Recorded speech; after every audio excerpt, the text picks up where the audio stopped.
This is your Pain Game podcast, where we talk about the game of living in and with chronic pain and trauma, getting to the heart of how to heal. I am your host, Lyndsay Soprano.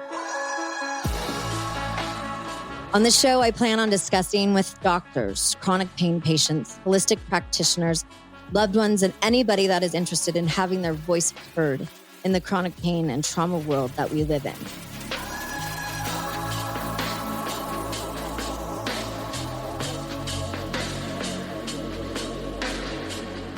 So I am an Olympic gold medal champion of anxiety. I mean, I can do anxiety upside down on a balance beam, falling off of a balance beam, tumbling on the floor, ice skating, skiing, dancing, whatever, maybe even a little break dancing. However, I think that I would be better than Australia. I was a little bit disappointed in their performance. But, anxiety to someone that hasn't truly experienced the debilitation that it causes in a person's life, not just like our day-to-day stuff, but like our heart and our soul. I feel like you guys must think it's fake if you haven't experienced it. And I can say, and so can my guest in a little bit, say it is not fake. But like, who would have anxiety about labels not facing out or colors not being coordinated or just the sheer dread of what has already happened in your life that you cannot fix, but feel in some odd way that you could. And so now let's worry about that, something that's already happened that you have no control over anymore. And then more dread of what might happen in 2 minutes from now that might be unexpected, that you might have to adjust your entire day because of something unknown that for sure is looming in the dark corners of the next 2 minutes, and then worry about what might happen after those 2 minutes. If the thing you were dreading didn't happen, you wonder why and worry about that, but then have to focus on the next 2 minutes you're dreading while worrying about the past 2 minutes. This is my brain. This is how I have been since I was 9 years old. And it kind of makes me feel a little crazy. And I think those of us that have experienced this type of anxiety have felt that way, that have led to panic attacks. And, one of the things that I have done to try and fight the anxiety beast, if you will, was to keep really, really busy.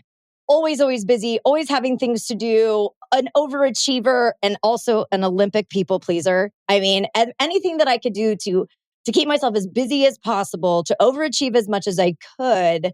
That was how I handled that anxiety beast. And, I allowed it to control every facet of my life. And most specifically in my business, I was wonderfully successful. I am successful. But with that success came my illness. It is, right? We've got diagnoses now. And in so many different departments, mental, emotional, and 100% physical, my body has taken a toll from what I have done to it through anxiety, right? And so during the process of talking to you guys for the past couple of years, I've learned a lot about who I truly am. And I never thought that I had this much to uncover within me about why this anxiety has just sat here and eaten me alive and controlled me. So enough is enough of this anxiety. Guys, I'm done with it. I've been working on it in a couple different ways, but we're going to dig in today with a really awesome dude that I have for you guys today. So I want to talk about how we can all come together and reduce, if not entirely eliminate, our anxiety and change that hot fuel into something a little bit more cooler and a little bit more sweeter, and maybe get some peace and quiet within all of this noise. I know my brain is a completely noisy place. So, all right, get your ear holes ready and crank up the volume because we are ready to rock with this guy. So without further ado, I would like to introduce you to my guest today, John Graham. Hello, darling. Wow. What an honest and revealing intro. I love that. I'm happy to be here to share, my crazy story too of the very similar experience. But happy. Yeah, it's pretty nuts though, the things that you've gone through in order to curb your enthusiasm of anxiety. So let me introduce you real quick and then we'll hop right into it. So John is a 3-time USA memory champion, and we're going to talk about that. A Grandmaster of memory entrepreneur, and he also mentors high performers on all different levels, right? He has performed insane mental feats on TV shows all over the world with over 400 million viewers watching. Talk about anxiety and panic. I just get hot and sticky thinking about that. He overcame daily panic attacks and decades of anxiety by using unconventional methods to release suppressed emotions and release the control conditioning of his mind. He spent 20 plus years trying mental tactics and treatments to battle his chronic anxiety and panic attacks that didn't work. When he realized the real root was emotional, it took him a few months to release his chronic anxiety and panic attacks for good. So I am rolling out the red carpet for you, babe, and like to quick talk about what the heck a memory champion is and how that kind of has led into playing into overcoming your panic attacks and anxiety. And let's take it from there. Yeah, memory athlete, as we like to call ourselves, right? We're athletic. We have trained our minds. Like 10 years ago, I literally read a book on this. So it was called Moonwalking with Einstein. It talks about mental techniques. You may have heard of the memory palace. You may have heard of visualization and linking and all those cool things. You can use your mind to remember massive amounts of information. So, for example, I once memorized 229 names and faces in 15 minutes. I once memorized a deck of cards. I looked at a deck of cards, shuffled all 52 cards in order for 21 and a half seconds and knew the full order. All using technique. Like I was not born this way, not natural. So I learned that. I went into that world. I trained for years. I competed at competitions where we, memorized numbers, names, words, all these kind of cool things, and won 3 national titles along the way. And so that desire to gain more knowledge and to be this overachiever, where did that come from within you? Because I know where it came from within me. Certainly not the mental feats, but I have mental feats in a different way. Yeah, we're all just shaped in different ways by our conditioning, our upbringing. It's not a right or wrong, but the way we intake, like the first 7 years of our life, especially, we're a sponge. Our brain is in a theta wave state. So we're like a sponge. We absorb everything. We absorb what people tell us, what our parents say. When they disconnect from us or disapprove, we feel into that and we form our whole concept of reality that way. So at the very, very root, most people who are listening to this have a core wound of I'm not enough or this is not enough. Meaning this trophy behind me is not enough. I need another one. That amount of money is not enough. I need more. That house is not enough. I need more. And we're always trying to satiate that not enoughness through accomplishment, through attainment. And it's, as you know, it doesn't satiate it. It's ephemeral. It just lasts momentarily, but we're always using that as our mechanism for happiness when in fact, that can never be satiated. Yeah, I mean, keeping up to the Joneses is like a legit thing. And I mean, I came from 2 very well-off households. I'm engaged to a very well-off man. We're well-off in our family. But we work like monsters to do what we do. And then at the end of the day, we're like, well, that was exhausting. And we didn't even enjoy any of the things that we needed to be enjoying because we were busy trying to make more money or trying to get more things or get the bigger house or get the better car, all of that. And does it make us a little happier? Sure. But does it make you happy? No, not in my opinion, at least not from my experience. Certainly hasn't helped me with anxiety because for me, wanting to being a people pleaser and being an overachiever, that in of itself, those 2 things combined is like a bomb. It explodes when one thing goes wrong in my world. I tend to freak out a little bit about it. I'm far better than I used to be. But thanks, Lexapro. This episode brought to you by Lexapro. No, but I mean, literally, I finally got myself on an anti-anxiety drug and I can definitely tell the difference, but I don't want to be on it. I hate it. I don't do the drug thing. But it got to the point that I thought I was having a nervous breakdown like 9 months ago. I was like, I cannot take on any more than what I am doing. Can't handle it. And I am just defeated. I've been there. Mm-hmm. Yeah, I know you have. So can we talk about when did your panic attacks and your anxiety start? I didn't know it was anxiety for the longest time. I thought it was normal, just the way I operated. First panic attacks, anxiety attacks probably happened back in 2021. So about 3 years ago. I was at a family event, at a Christmas event, and I walked out where everyone was. It was this big gymnasium. And all of a sudden I got this overwhelming like adrenaline surge. And I felt like I couldn't explain it. Like something was off. Something was really critically wrong. And all I wanted to do was run out and like leave. Like it was like this doom and impending doom. Like something was just, and it can range from like a mild sense of like something's wrong and you tense up and you're in fear, to all the way like to I'm going to drop dead and die right now. Because sometimes it mimics like heart attacks. Like a couple times my arm tightened up and my chest tightened up and I thought I was having a heart attack, and my blood pressure and my heart rate, and I start feeling dizzy and you feel like you're going to die. Like you're looking at your loved ones like, this is it. This is it.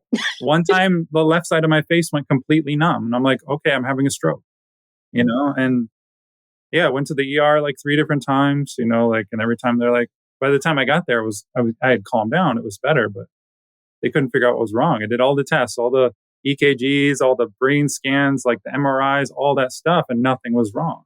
But I was experiencing some intense physical symptoms. That's why like people who think anxiety is fake, what they really see is like, oh, it's a mental thing, right? Anxiety, there's a distinction here. We're not talking about, oh, I'm nervous for a test.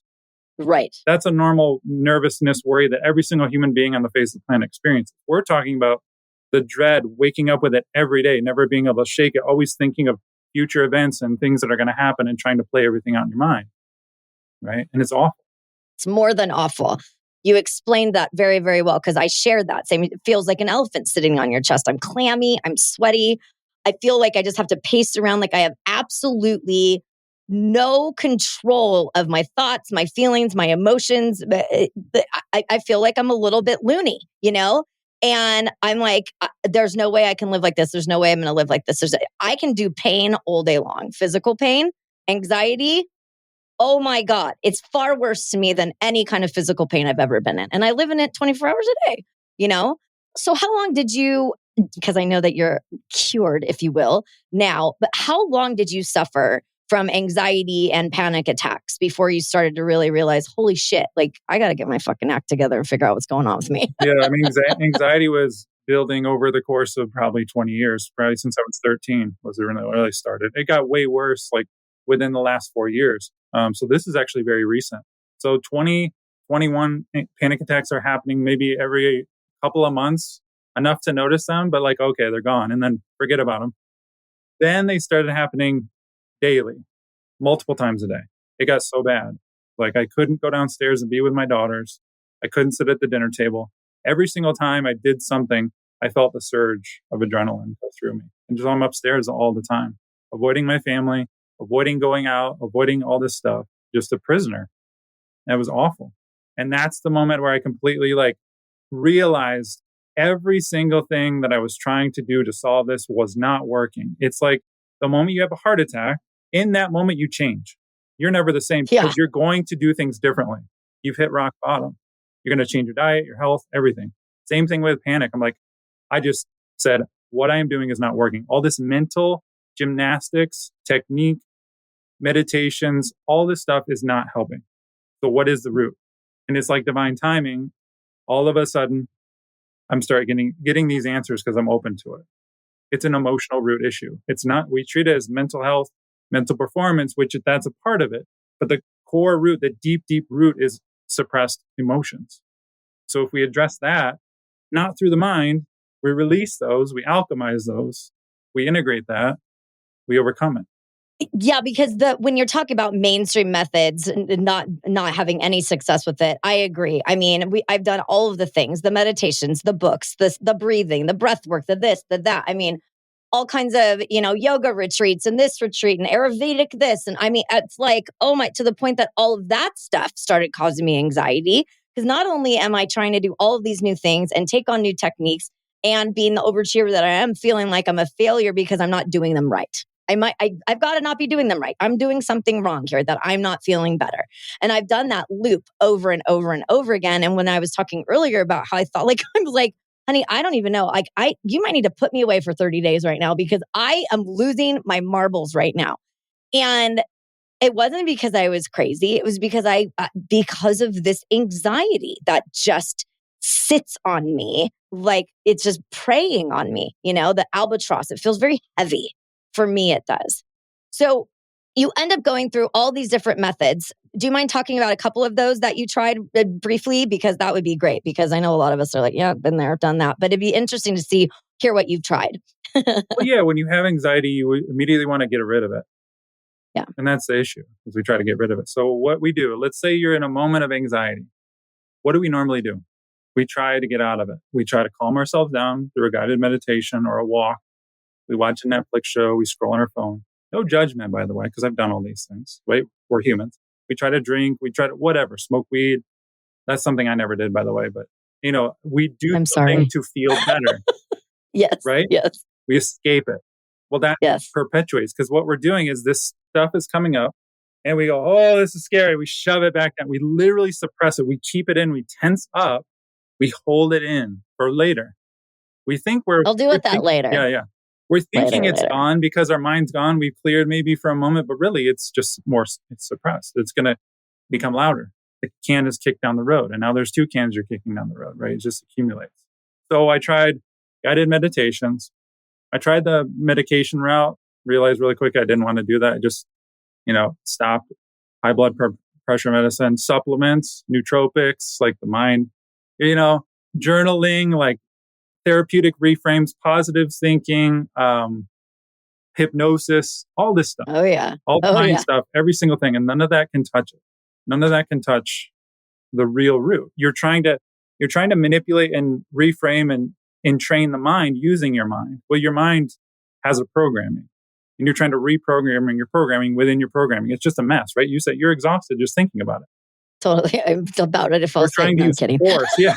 We're trying to use force and control to solve a force and control problem. And it's just not going to work. Yeah. Yeah. So we have to go deeper than that. So in order to do that deep diving stuff, and I hate to use that, it's very corporate America. Let's deep dive into this but we do need to do that. And I think it's a scary place when people think about, I've got to get down to the root cause of things. That's one thing that this show has forced me to do. It is literally, in fact, I recorded on another show. I was a guest on another show last week. I shared things I've never shared with anybody, including my spouse. And I emailed her afterwards because I couldn't sleep that night because I was like, shit, I am not ready. I'm not ready. But at least I was. She goes, but you're ready. You said it. And I'm like, okay, well, now I got to think about it. So she and I have been emailing back and forth. My anxiety is totally raised about something that happened to me that I haven't shared with anybody before. But the show kind of forces me to be raw and honest and get to the root of why I'm sitting in a wheelchair for half of my life, why I can't walk my dogs, why I can't walk barefoot, blah, blah, blah, blah, blah, on and on and on. And I believe wholeheartedly that so much of that is trauma that sits on our bodies. We talk about it all the time on the show, the book, The Body Keeps the Score. Your mind is part of your body, guys. Your brain is part of that. So it keeps the score. And our hearts also hold memory and hold score as well. Right there. Yeah. So I want to get into moving into now, what have you done to get to where you are now? What's your secret sauce? I mean, we don't want to give it all away, but we've got to give a little bit of it away. And as to why our bodies hold on to things and why our heart holds on to memory the way that it does. Yeah, that's the key. So suppressed emotions. Let's talk about this. Every single moment of your life that you didn't handle is still inside of you. That's an impression. Fuck. Yeah. Yep. Suppressed. It was nice knowing you, John. Thank you so much for joining the show. I know that's a hard truth to swallow. It's like, it is. It's unresolved. And people can call it trauma. I never liked that word because it's got all kinds of things. We have suppressed impressions or experiences that are still inside of us, that haunt us, that bother us, right? They shape the way we are. But the thing is if we experience those feelings, we can process them out for good, the way they were intended to. Just like this conversation, we're flowing through it. Like you're not hung up on like one little thing of it, just marinating on it. You're just like letting the conversation flow. That's the way life should be. Just like you're driving down the road and you see trees. They should come in, go out, come in, go out. But we hold on to things and we push them away internally because we can't handle the voltage. It's uncomfortable. It's a heartbreak. It's embarrassing. Those moments, those feelings never get fully processed out and they store inside of us, inside of our bodies. Well, what do we do when this uncomfortable energy happens? We tense up. What that tension does is it holds it in. It doesn't allow it to move. We halt it. So people with anxiety are extremely tense. Like shoulders, back of the head, tension, headache, right? Tense, tension. Tension holds that in. And so the first thing you have to realize is, number one, we have to regulate that nervous system. People are obsessed with their brain, but forgetting their nerves, their whole nervous system is a part of that function. Releasing the tension of our nervous system, but releasing the tension of our muscles will allow this voltage to start moving through naturally. Like, we don't need to force it. We don't need to like do breath work to force it out of us. Because again, that just is force and manipulation. We need to let go, literally let go of our muscles, let go of the control of our breathing. And that entrains our body to start letting go of this voltage and allowing us to handle it. So I teach a very simple process where people literally lay down, shut their eyes, let go of, and I guide people through this, let go of all the muscles, head to toe, very specific muscles, letting go of the control of their breathing, letting go of the control of their mind. Because when you start letting go, the body can do what it needs to do. Like, we get in the way so much. We don't even realize. No kidding. Yeah, get out of your own way. I love that line. Yes. The body knows what to do. It has a supreme intelligence. Like my wife we just had our third daughter. She's pregnant for 9 months. Girl power. She didn't make that baby. Meaning, everyone's getting, what are you talking about, John? You're a man. Like, what? No, listen. She didn't make that arm and make the blood vessel and with her mind. She didn't effort it. She didn't manifest it. She ate the food and her body made it beautifully. Yeah. The same thing happens naturally if we get out of our own way, and where body can heal, anxiety can release, all this wonderful stuff. So I teach people that first step is you have to have an optimized, regulated nervous system. That's mandatory. It absolutely is. Yeah. Well, the laying down thing and the breathing and controlling it, one of the things that I struggle with in meditation and breath work, especially when I do a lot of it in my sauna, but I read when I sauna, and I've got meditation music going on usually. So I read, I'm a multitasker, I got to get a bunch of shit done in my sauna every morning. Of course I do. But one of the things that when I just lay down in my bed and I turn on some kind of a meditation to calm my anxiety, all I'm focusing on is I should be breathing the way that they're telling me to breathe, and I need to be doing that right now. And I forgot about that. And now I'm thinking about a shopping list, and then I'm coming back, and I'm doing all of those things that it's to the point that it almost gives me anxiety doing it, which is so counterintuitive, But I'm oh, great, I got to lay down for 10 minutes. What the hell am I going to do for 10 minutes right now? That is intense.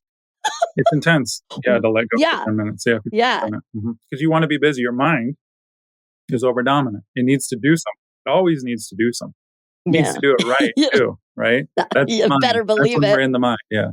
That's why people think it's a mental issue, but it's deeper than that. Why do we need to do something right? Because you're avoiding a feeling inside of you that could arise. If you say the wrong thing in an email, if that podcast gets out, you're afraid of what someone will say because it will poke something inside of you and a nasty feeling. It's always the feeling. It's not the. It is. Yeah. And also, I think that when my fear, I know sounds totally what? I know that a lot of people that listen to my show, I get emails from them that something triggered them. And I mean, we put in our disclaimers in the beginning of episodes and all of that stuff. And I had to step outside of me and go, I'm not here to trigger anybody. Of course not. We're here having this conversation. If you need to step away from it, that I can't control how you're going to respond to something that you hear. And that's something fairly new with me that I've been trying to, and I even say it to other people. I'm don't worry about what anybody else thinks about how you do something. How they respond to it is not your problem. It is not, but that's always been me. That's the people pleasing part of my anxiety too, is, I need to make sure that everybody's good to go and everybody's all tucked in perfectly in life. And then I'll work on my bullshit, which causes anxiety because then I'm behind on things that I should have been doing for myself. And then it's the slippery slope, and then it goes over and over and over again. And then I wake up in the morning and I do it all over again. Yeah. We're told all these, beautiful piece of advice, don't worry what people think, but it doesn't help because mentally we understand it, but internally our body's honey. Yeah, we don't feel that way. Right? So it's instant resistance when we do that. Yeah. I'm not going to care what people think of me, but internally you're that's scary. Oh right? my God. Yeah. Yeah. So that creates a lot of resistance, a lot of anxiety, right? That's why it's always stacked. So let's talk about this deeper for a second. When you're feeling anxiety, what do you typically do? You do something to calm down or avoid it or escape it. right? That's what all the mainstream methods want you to do. We want to do the exact opposite. If you're willing to go there and release it, turn around and face it, the feeling, that awful, dreaded feeling. Because again, these are feelings, impressions that are inside of us that once they're arising, if we process them, if we feel them, they're going to process out for good. So I just said, I'm diving into this pool of pain, right? Emotional pain, letting everything up, feeling it all. I mean, that's the short, abbreviated version. It's very hard to do, mostly because of the mind. Yeah, no kidding. Not so much the body. You can handle pain, like you said. It's the mind that gets in the way of this issue. And that's what I have to help people move through, is that conditioning of fear and of like, oh my gosh, I need to be productive. And is this working? And like, I got better stuff to do. I don't want to do all this stuff. But really, we have to feel all the stuff. Once it comes up and you feel anxiety, instead of scrolling on your phone or listening to a guided meditation to calm you down, let's just be in that sensation as much as possible. Immerse yourself in that, because that's literally what's arising. Is the moment you were in third grade when everyone laughed at you for giving the wrong answer. As example, you're not anxious because of the email that you just received or the podcast conversation you just had. The feeling that's arising is an old feeling from the past that we keep shoving back down, or an accumulation of overwhelming amounts of things. Like you're being poked on many levels. That's what overwhelm is. Overwhelm is when you get poked by so many things that bother you that all this stuff is like arising and you can't handle it. You literally, your capacity to handle things, it overflows. You can't handle it. Man, it really is amazing how quickly we can derail ourselves because that overwhelm, it's like it's just it feels like it's a fire hose. Like there's absolutely no possible way I can do every single thing and take care of everybody and make everybody happy, including myself. And some people, like my dad has always said, some of the most wonderful things about you, Lyndsay, are your worst traits. God, I used to be overwhelmed all the time. It's so exhausting. It's anxiety written all over it. But yeah, it's like trying to do everything. That's the superficial part. But internally, what's happening is that email bothered you, poked. Now you're angry. Then someone like didn't clean up the table and now poked, you're angry. And then now you like all this stuff just keeps jabbing you. And what that is the old stuff is like now it's swirling.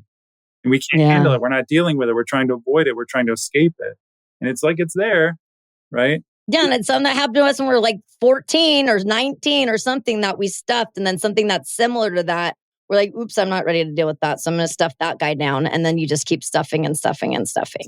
And this is people stuff, whether they're rebellious people or not. All right. So we all do it. We all do it. So don't you be patting yourself on the back thinking that you're just perfect. Okay. Perfect is boring. Nobody wants to be perfect. But so you sit down and you get people to lay down and they start working when you're working with them about like getting there, that initial, like what's bringing that anxiety up and letting it go. So can you talk a little bit about more of the steps that you go through? Again, just the surface, because I want people to come to you. Fully regulated nervous system, fully optimized nervous system. So we don't do anything with the mind. I literally every day, once or twice, have people do this. I have a track that I've recorded. My voice is very like soothing and powerful to walk you through it, so you don't have to think about anything. And I don't want you thinking about anything, but you lay down and I literally walk you through how to release tension, like tension you've held in your body for decades. You might not realize it. Letting go, letting go, letting go, letting go of the control of your breath, because we like to like calm ourselves with deep breaths. There's nothing wrong with that, by the way. But we let go of that. We let go of that. We let go of our mind. Not push away our mind. There's a huge difference. I don't want you like pushing away your thoughts. We let go of all this control, and that entrains you to start this process of letting go. Like this is the how-to of letting go. You do it physically first. And that releases the tensions that you've held for decades, which store all the suppressed emotions in your body, which gum up your nervous system and like clamp it down. And that's why you might even feel, neurological pain or numbness, right? I did. It releases all that. Yeah. So you start releasing. That's the first step, is you regulate your nervous system, because your body has a supreme intelligence. That's the first step. when you get through that first part, what comes next? Because I feel like the next step is where I have anxiety about it. Like the first part of what you're talking about, I'm already there, like with releasing and talking and opening up and facing demons and facing bad decisions or bad things that happened to me that I had no control over. I've been doing that for now about 2 years, really heavily over the past 9 to 12 months. But I'm scared to hear what the next step is, because that's me. The next thing is I call it the unhooking method. This is the method, and I called it that a long time ago. I would probably call it something else now. I tend to call it, like, now I'm switching the messaging to call it collecting your potential. Because here's what's happening. When a negative emotion arises, anxiety, frustration, embarrassment, fear, whatever, you're feeling a negative emotion, right? Again, we're conditioned to do the opposite of what we should do. We run from it or we push it away trying to feel better. We want to be in that, because every time you're poked, that is a portal, so to speak, that opens up for your potential. That's where, I talked about capacity. I'm holding up a Yeti mug, right? This is your capacity. This is all you can handle in life. You can only handle 200 liters of water. I don't even know. You can only handle this much emotional voltage. If you go over, you're done. You're exhausted. You're drained, right? And it overflows daily. So your capacity is limited. But if you turn around and sink into those feelings, you process out those emotions just by being in that sensation, you're going to start expanding your capacity, because you're accumulating parts of you that were lost or suppressed or fractured. So you're accumulating more and more capacity to handle life, because you're neutralizing all of this stuff that used to bother you. You're neutralizing all of this emotional reactivity, right? Neutralizing means like you're as a zero. Instead of a negative charge to all these experiences, you now have a zero charge. It doesn't affect you. You're unbotherable by these things now, because you processed out what was holding you in that. We don't do that mentally. We just simply sink into that feeling. I mean, you have to relax and allow it to happen, right? I walk people through that because it sounds really simple, but the hardest part that everyone has the first 2 weeks when we do this is the mind gets in the way. And because we're trained, I have stuff to do. I don't have time for this. How long is this last? How much is in here? Like, am I doing this right? That was your big thing. Am I doing this right? That's all the mind. Yeah. The mind will get in the way of everything. So the mind isn't the issue. It's just in the way. So I teach you how to do that, because those two things combined, when every day you're relaxing your muscles, letting go of the control of your breath, letting go of your mind, you're training yourself to start letting go. So every time something visceral comes up, instead of reacting or running from it, you're like, wow, I'm going to relax and handle this. I'm going to relax and handle this. And you start handling the low-hanging fruit, you're going to be able to start handle more and more and more voltage. And you start accumulating more capacity. And you neutralize all of this suppressed emotion that was once inside of you that was causing, the anxiety and all these feelings of overwhelm and everything that's affecting you. Yeah, and I think a lot of us that have been dealing with quote unquote our mental illness and anxiety world, right? We go through our cognitive behavioral therapy. We talk to our therapist. We do all the talk therapy. I mean, all I'm doing is talking about the same shit over and over and over again. Let's be real. Like, it's the same stuff. So I'm still having the same conversation with my therapist 4 years later. I am not processing anything that has happened to me in any way, shape, or form that I'm still having these same conversations. Is every session the same? No. But is there absolutely a common thread throughout all of it? 100%. And so, like, I've kind of backed out on a little bit of that, because I was feeling like all I was doing was tearing up Benjis, because I'm like, bro, I'm here every week and I'm having the same conversation. My anxiety is almost getting higher, because we're really not getting to the root of where all of this is actually coming from.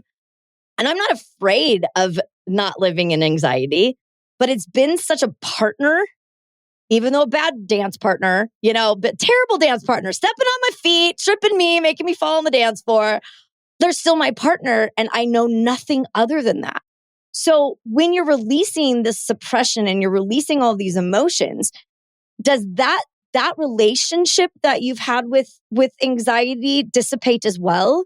Because that's my number one relationship that I've had in my life is with anxiety. It's the best marriage I've ever had because it's been the most consistent, you know? How do you approach that topic? Well, when you start facing these things energetically or emotionally, like just feeling the feelings out of the mind, you're going to change. Like you're going to. You are going to see the world differently. You're going to see things you couldn't see before. And I know that sounds like woo-woo and what it magic. No, it doesn't. It's not at like all. a magical thing, but it's like you will see just like the clarity you get from like, oh my gosh, like I was like this my whole life. I was guilt tripping people and I was manipulative, like for me, right? You see it, but you also don't, it doesn't affect you like it did. Like, oh my gosh, I'm a bad person. Because you start stepping back from the mind. Here, let's talk about the mind for a second. You're not your mind. You're not your thoughts. You're not the shoulds and need to do and have to do and guilts and all that, the thoughts. That's a construct. You're the awareness behind the mind. Now that's woo-woo, right? But you change. We love woo-woo on this show. Of course you do. Yeah, you change completely. You expand instead of contract in areas that you're just staying in cycles. You're in the washing machine. Like, I'm going to be very bold here talking about the cognitive therapy. I'm glad you're realizing that's not working. And I'm glad, like, for people listening, get out of that if that resonates with you. Because you can't resolve this through the mind. It's great to understand where this stuff comes from. I'm not saying cognitive therapy is wrong, but it will not resolve this. Your mind cannot resolve this. I'm a mind champion. I freaking love the mind. Listen to me. It can't. It's not the final frontier. It's limited. I love you. You are. I mean, your brain is so incredibly powerful. And we always say, the mind-brain connection, the body-mind, all of that, all the connectivity between that. Do you believe in that and the mind and body connection? Oh, yeah. To a certain extent? Okay, good. Oh, yeah. Just wanted to see where you were on that. Because for sure, the mind over matter thing, right? Okay, that tagline has been overused so many times. And do I have the capacity to do mind over matter? 100%. The kind of pain that I live in order for me to do my daily what I do and walk around the way that I do, even when I'm in excruciating pain, like I am right now while we're doing this, I mind over matter it in order to show up.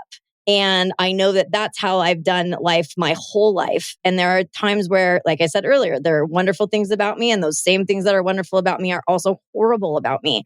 And so trying to level that playing field out between that person that does wonderful things that also ends up being horrible for her, I've got to figure that whole thing out and where that came into play. I think I know when it happened. I was very young, but I'm not 100% sure. And that's something that I'm ready to lay down and let go of. I am. There's an element of me that's a little bit scared because, like I mentioned, I'm used to that girl. I'm used to that person sitting here on my shoulder, weighing me down. Like, what am I going to do if I feel like a balloon flying into the sky now that she's gone? That's a little bit scary. In fact, there was an episode I did very, very long time ago. I don't know, first couple of months of me doing this show. And we had talked about, she had asked me a question, and it's not verbatim, but she said, what are you going to do when you don't live in pain anymore? And I was like, well, shit, I don't know. Like, do I have to stop my podcast? Absolutely not. There were things like, well, I lived like this now for almost a decade. And who am I going to be without that pain? Who am I going to be without that anxiety? Who am I going to be without those panic attacks?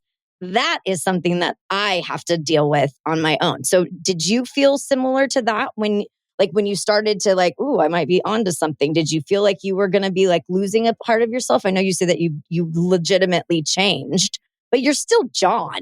But there's just elements of you that are just gone. See things from a different perspective. So yes, you are. The hardest part is letting go of identity, which is the mind, right? The mind grasps onto all these concepts and ideas of who we should be and what we've been, and it's invisible sometimes. But to your point, this happens gradually, or you face one identity death at a time. It's not like overnight you wake up and you're a completely levitating person or anything. You're in fact more grounded because you've been living in your head, disconnected from the heart. You talk about the heart memories, right? I was just going to come back to that. Yeah. Head. So I give this example. I think of Think of an example here. Do you prefer the cold showers or do you prefer hot sauces? Oh, that tricked my brain for a second. You stinker. Hot sauce. Hot sauce. Okay. I can give both examples. They're both related, but hot sauce. Like, let's say you're trying the hot ones challenge and like increasingly excruciating hot sauces, like hotter and hotter and hotter. Do you, like, when you're in that extreme pain, do you grab the milk and like try to distract yourself and think of something else? Or do you just completely immerse in that sensation? Well, I mean, my answer would be milk right now, for sure. And I think most of you that are listening, like, we all have a visual in our head of going to the refrigerator and grabbing milk right now. By the way, I am dairy free, so it'd be oat milk. Does that still work? Absolutely. Some type of relief, right? Yeah. Here's the cold shower example, or if you're in the middle of a icy cold shower, do you distract yourself and try to think of a warm beach or something else, or do you immerse yourself in that pain? Yeah, I mean, that's tough because I think I feel like the Gemini in me is a little bit of both, like Sure. with all the things that I've tried to do with my pain, I have had to do some pretty crazy things. One of them is sitting in absolute freezing cold ice bathtubs, and I was in it. I was in it to win it. There was not one other thought that I was doing outside of this is going to help me. I know, and it did. It actually did, by the way. I was sitting in this cold. I mean, we were pouring ice into this bath because it feels like my bone marrow is burning from the inside out 24 hours a day. It's awesome. And so when I'm really, really on fire, yeah, exactly. I only have so many ways to explain how this feels in my body.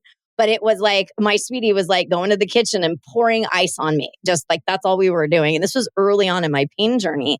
And I remember that moment like it was yesterday because it gave me relief and I wasn't thinking about anything else. And I released all of that pain that I was feeling. I was great for like a week after that. And a week is a big win in the pain world. I'd like it to be longer than that. But yeah, I mean, that's a good point because be here now. That's a phrase that, is very corporate America, but be here now when it comes to just like be in that cold, icy cold shower, be in that hot sauce moment. And, instead of trying to avoid that, try to experience it, process it, and then let it go. Yeah. Is that what I'm picking up from you? Absolutely. You got me. Okay, good. Yeah, there's no judgment on what you do in those examples. Right. But if we're talking about anxiety and emotional voltage, like if we're off in our thoughts trying to escape that feeling or listening to music or breath work or like drinking milk or smoking weed, like we're distracting ourselves and we're living in our head to escape, trying to figure out how to get out of it, how to either feel better or not feel bad, right? That's what perpetuates. We live in this mind of how do I get out of it? How do I get out of it? What do I do? What do I do? Or the alternative route is to be in it, fully immersed in that sensation. And when we do that, we connect more with our body, more with our heart, and we dissolve all of this stuff that's accumulated. And so that's the path, is when you're in the cold shower of life or the hot sauce of life, do your best to handle as much of it as you can before you grab the milk. I'm sure there'll be moments where you have to grab the milk or jump out of the pool and get a towel. That's okay. That's normal. But the only way through is to go in it, to immerse in it, to be with it, because those are parts of us that are suppressed, that they will always be there, haunting us, coming back until we deal with them. Yeah, lurking there. Like I said in the very beginning, I had mentioned about those dark little corners that you're just like, there's stuff back there that I've kept there for a long time, and there's a lot of cobwebs there, and they're kind of just chilling. Like, keep them there for a while. But man, no matter how times you move, how many times you pack up your boxes and you move your house around, that stuff is still with you until you open the boxes and empty them out. And I've moved a lot, and not because of a spouse being in the military, but life has been very interesting. And with each move, I'm packing stuff and I'm like, how the F did this make the cut again? Like 23 times in 12 years I've moved.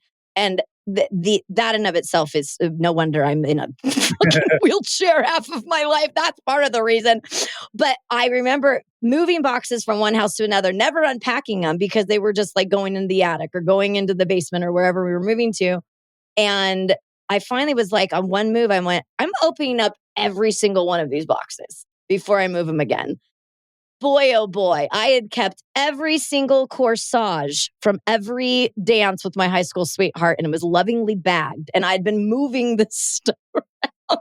I scanned pictures and I threw everything away. Like I cleaning out the attic, getting rid of the cobwebs, getting rid of that stuff that why are we carrying it around for as long as we are? Why are we continuing to move with this stuff that gives us no value, that gives us nothing good for our life, that's only our albatross that is continuing to drag us down? So that's something that and we're packing right now for our last move. So I'm using that right now. And I just did it before this episode. I'm packing a box. I'm like, how the hell is this here? Oh my God. Like, it's nuts. That's a great physical manifestation of what's happening internally. Great. Thank you. Yes. No, like I say that because I was the same exact way. I moved like 11 times in 10 years, not as much, right? We are seeking, I'll speak to me. I don't want to like put you in this scenario because maybe this is true, maybe it's not. But I'm traveling the world, I'm moving because internally, I'm not okay with where I am. I'm always seeking, maybe that's better, right? And the box is the accumulation, is holding on to all this stuff that's meaningless that we don't need anymore, right? And it's funny how that manifests physically because I was the same way, like doing all the same things. And we change ourselves internally first to change that external. But yeah, we're trying to seek and find all this happiness and love and gratification externally. Like maybe that trophy will help, maybe that house will help, maybe that thing will help, maybe that accomplishment. Yeah. None of it will last ever. Like I won my 4th trophy. I'm a 3-time US champion. I won my 3rd trophy last year. And I was like, I looked at it that evening and I felt kind of empty. I was like, I need another one. And I was like, wait. Does this ever end? Does this ever end? Yeah. Yeah. And I retired. I'm like, I don't need another one. I don't need to keep chasing this thing, this accomplishment. I need to change and release all the stuff inside of me that's blocking the feeling of happiness. All of this suppressed emotion. Like, let's get real deep here. Where is happiness? Where is love? Like, we're all trying to find it. Where is it? It's inside of us. It's a feeling that's inside of us. Yet, we try to get the house or the money or the award out here to make us happy. Why don't we just go straight to the happiness? Why do we have to find an intermediary route to it? Like the house, you know what I mean? Like go directly. If you want to be happy, if you want to be free, if you want to love, go right to it. There is an endless surge of love inside of you, but it's blocked by all of the suppressed emotion that we gum it up with. So the only way to experience that feeling is to release all the stuff that's damming up the river inside. And then you'll feel it. You'll feel the bliss. You'll feel the love. You'll be okay. If someone yells at you, you'll laugh and smile. It won't bother you anymore because there's nothing blocking that, right? The only reason the house or the accomplishment or the money feels good is because it matched all our preferences and it went right to that source. It navigated all those little blockages and found some happiness in there. You felt it for a day or two or a week, and then you're seeking it again. Yeah, no kidding. Ugh, always seeking. I know, exactly. And a lot of people are listening are like, oh God, that's totally me. My biggest concern about letting go is that, like I mentioned a little earlier, is that I will change and not change. Like I want it to be good change, but I don't want to like lose who I am. Like I don't want to lose, like, am I not going to be funny anymore? Where we are, let's say now, has this much capacity. Our highest mission can't be handled with this much capacity. So when you start letting go, and really what that is I call it collecting potential. You're reintegrating and expanding these parts of you that were fragmented over time. Your potential will increase. You'll be able to handle more voltage, 3,000 volts versus 200 of life, of emotion, of just things, right? That will also lead to embodiment. Embodiment meaning you hold the qualities that you need for your next level to unfold, your highest destiny. So you become certain, you're confident, you're fearless. You're not like performing those things. Like everyone tells you, like pump yourself up and be confident. Like it's not performative. You're embodied. You hold those qualities within you. You're unbotherable because all this old stuff that affected you and caused you to be insecure and not confident is resolved. So you're embodied and your capacity is higher. So yes, you may lose certain things that you were attached to before. I certainly lost a lot of attachment to things that I thought I needed. But in that release, you expand and you're able to handle more of life. So your highest destiny, your highest potential unfolds in front of your eyes. Not only does it unfold, but you can handle it now. You can handle the next step instead of forcing it. It sounds so freeing because I feel like a lot of my life I've been trapped, and I've created these personas and I've been who I am. I've been wild and crazy, and who I am as a person kind of was ingrained in trying to hide the massive amount of stress and anxiety and stuff that I felt at such a young age. Fear-based, 100%. The turmoil that is within me and within my heart that I've held on to is 100% fear-based in my mind. That I'm always a little bit scared, even though people are like, oh my God, you're the strongest person I know. I'm like, no, I'm not. Stop saying that. Like, that is the worst thing you could ever say to anybody. Also, you are only given as much as you can handle. Bite me. That is not true. I want to take all those quotes and just shove it. Because it makes you feel inadequate. It doesn't make it almost like takes who I am and makes me just like feel small. And then like, I'm not a small person. None of us are small. And that fear of letting go is something that I've had to broach every single day whenever I have a guest come on, because this is scary to do. It's scary to be open and honest and raw and real. And thank you for being here and doing that with us today, because this is what we're here for. I mean, this is it, and I'm hoping that everybody here that's listening, even if you have a little tinge of anxiety or you're crazy ass like me and John, well, John's better now. So actually, that's a question before we jam, because oh my goodness, we've been chatting for an hour already. How do you feel today? Great. Present, grounded. Yeah. Yeah, you just seem so cool and calm and cucumber, but I didn't know you before all this. So people used to think I was pretty chill, because on the outside, I'm a Cancer zodiac sign, which means outside you look calm and centered, and the inside you're like a mush, like you're like a mushy crab. And that's changed. That's changed. Like I can legit say that it's the best I've ever felt in my whole life, because things don't bother me anymore. You mentioned that botherless or something. You said that I didn't want. Unbotherable. Yes, I love that word, because everything bugs me.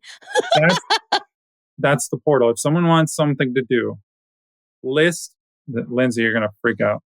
Oh no. This is going to cause you anxiety. I'm going to trigger you. Oh, great. Thanks, John. It was nice knowing you. Triggering's good, by the way, because it brings stuff up, right? Sure, of course. Yeah, no, I'm in. People who are grounded will trigger you. That's okay. So list every single thing that bothers you today. Oh my God. Yeah. Just today? The next 24 hours, yeah.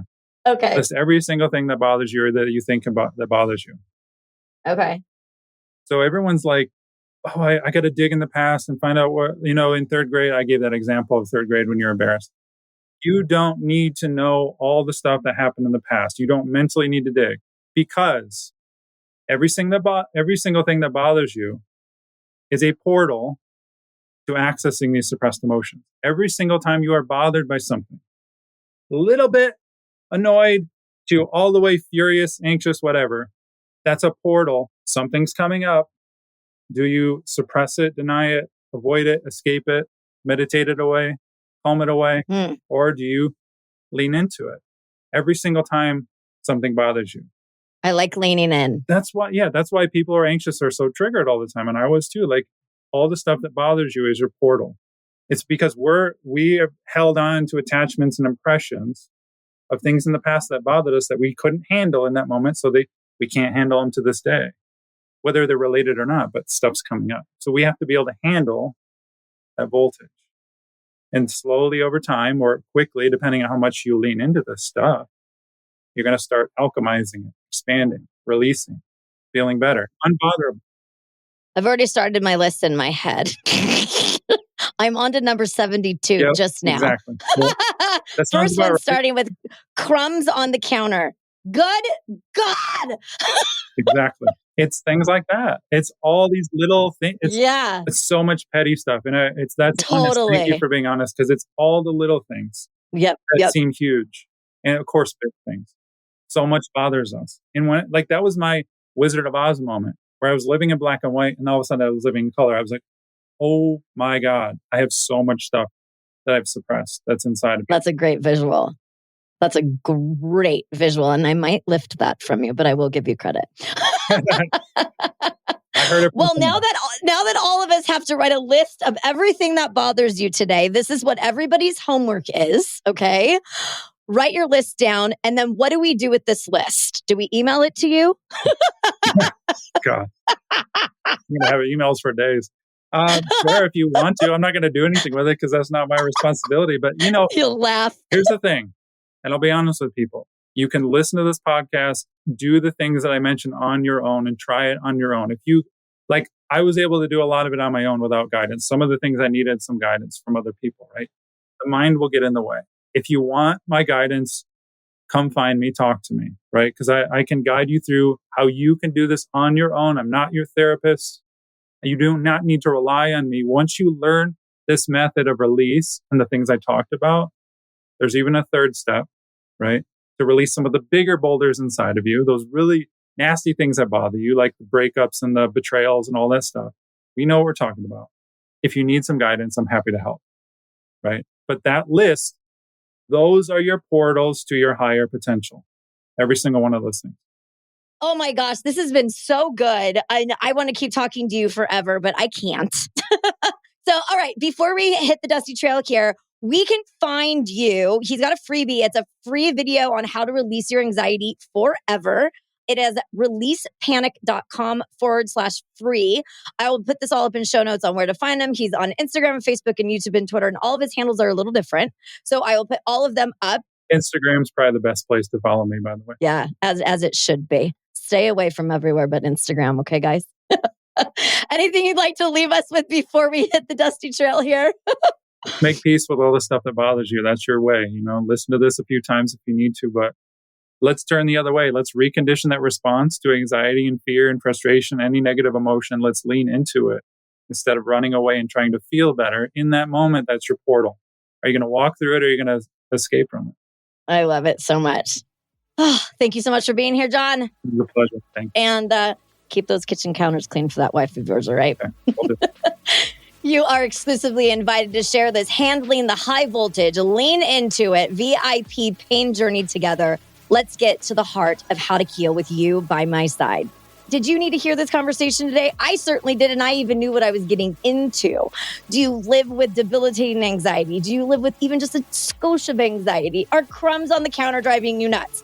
Or do you know somebody that feels the same way? Please send them our way. John and Lyndsay are here for you. And yes, I spoke in third person there. Welcome to the Pain Game Podcast. That's what we're here for. So please follow the Pain Game Podcast wherever you digest your podcast content. We will be there. Visit us at thepaingamepodcast.com and follow us on all the socials.